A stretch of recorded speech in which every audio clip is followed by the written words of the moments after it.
столице республики развернулся настоящий шопинг-центр. Одежда, парфюмерия, косметика, сувениры и картины. На Магаз-маркете представлено более 40 наименований изделий разных брендов, и все они по приемлемым ценам.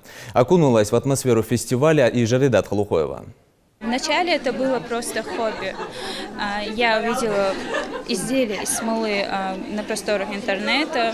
Это меня заинтересовало.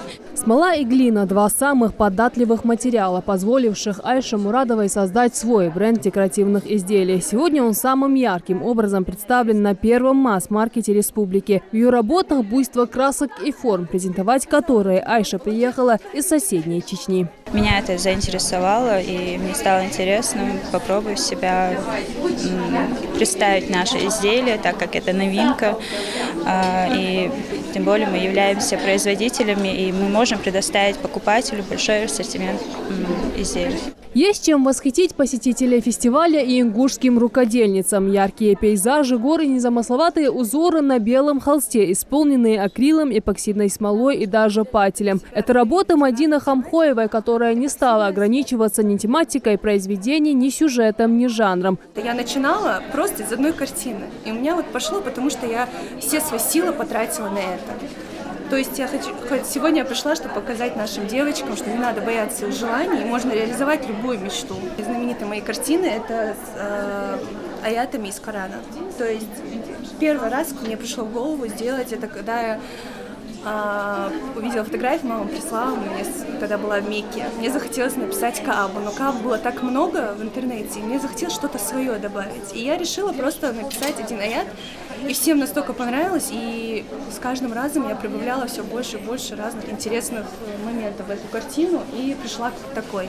Свое место в этом разнообразии нашла и коллекция одежды Залины Арчаковой. Она только учится на модельера, но уже радует своими нарядами, представленными под дизайнерским брендом из Нальчика. Оказаться в этом многообразии цвета и изделий, пожалуй, больше всего повезло Саймуру Халимову, единственный мужчина в фестивале женщин. Он приехал из Дагестана, чтобы представить всю красоту парфюмерных ароматов, начиная от самых известных и заканчивая собственными новинками. В сегодняшней экспозиции представлены десятки духов.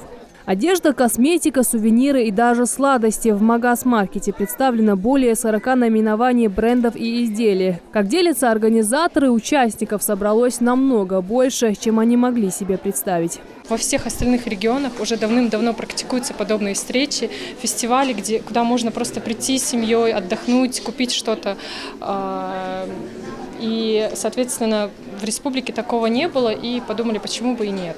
И запустили такой формат.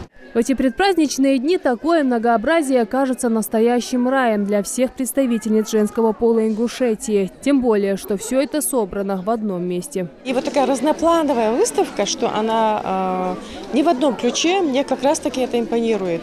И дай Аллах, чтобы дальше это продвигалось так же, и чтобы жизнь республики была более интересной, более насыщенной, и было чем заняться нашей молодежи особенно.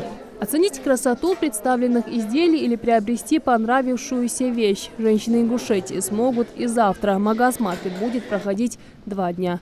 Жаридат Халухоева, Мербек Бержоев, Новости 24.